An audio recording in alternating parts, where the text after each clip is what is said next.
after television journalist Allison Parker and her colleague, cameraman Adam Ward, were murdered by a former co-worker during a live broadcast in 2015. Video of the crime circulated across social media.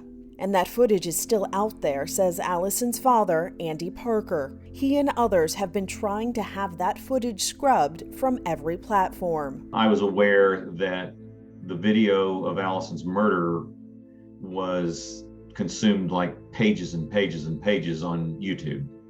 And I was just stunned that it had proliferated, that YouTube would allow that kind of graphic content and murder on their platforms when they clearly say, no, we don't allow this. Parker says the onus has fallen on his family to see that that footage is removed and that it shouldn't be that way. Google's answer was, well, you have to flag every one of the, me personally, you have to flag videos that you feel are inappropriate. And it's like, you're asking me to watch my daughter's murder over and over and over again. That isn't going to happen.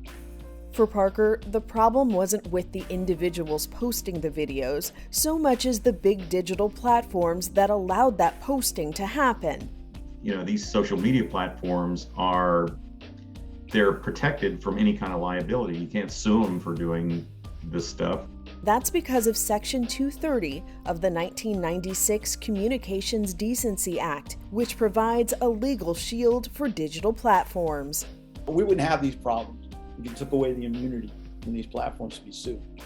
Eric Feinberg is an activist with the group Coalition for a Safer Web. He's been helping the Parker family try to take down the videos, but Section 230 makes that nearly impossible. Section 230 is an anti-consumer protection law.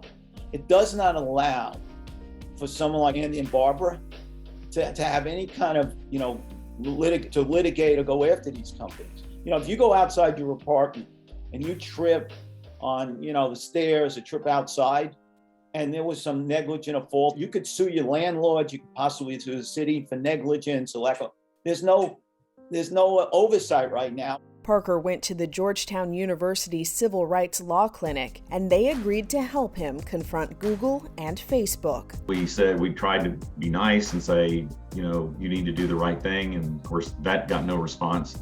And so we finally filed an FTC complaint last year in February of 2020.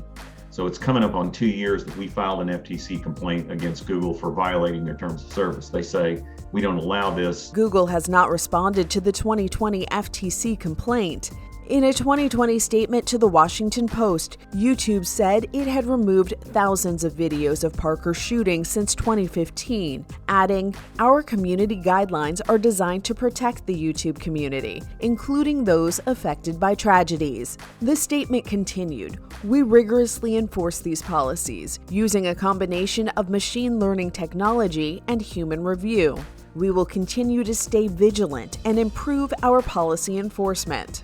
But Parker says the videos can still be found, and not just on Google's platforms. We know that there are still videos of Allison's murder on Facebook, so that's when we decided to do the FTC complaint against Facebook. Facebook claims that they have taken it down, and they have not. It's as if Mark Zuckerberg has basically telling me, screw you. Oh, and by the way, screw the FTC and Congress because I can do whatever I want to. Parker says that the platforms profit from having this footage. Social media platforms, they can do this, and they choose not to. What they want to do is they want to keep your engagement on the platform, and so that advertisers can see it. So it's not just if you click on an ad, they make money. It's when you click, if you don't click on anything else, if you click on another video, in the case of YouTube, you've got the column on the right-hand side that has all the, related videos and all of that. They want you to go there. So every time you click on that, they're collecting your data, and then they can turn around and sell that data to advertisers, to whomever. They monetize it, they make money from it, they want to keep you on the platforms, and that's why they won't remove it. Feinberg says advertisers have a role to play in all of this. Where these platforms, especially Facebook, YouTube, get their oxygen is advertisers. And I think advertising brands need to take a better part and be more proactive with these platforms. More brands and the advertising industry needs to take ownership of this with us. Parker insists this isn't a First Amendment issue. Showing a murder video and maintaining that on your platform, that's not free speech. It's savagery. And that's all it is, plain and simple. So then I don't think this is a free speech issue. There have to be limits on it. You shouldn't be able to show murder on a platform. The grieving father says he'd like to see more legal action. I want to see Congress, if nothing else, I want them to do what I call Allison's Law, where, if they limit the scope of what they're going to amend on Section 230 to prohibiting murder video, violent content, hate speech, harassment. Let's just amend it to include that in actions, in actionable legal action that we can take against these platforms. We need to pass and take the immunity away from these platforms that allow for this kind of nefarious, toxic content. If there was no immunity, Andy could sue Facebook, he could sue YouTube, he could sue these, any platform that has Allison's video up there.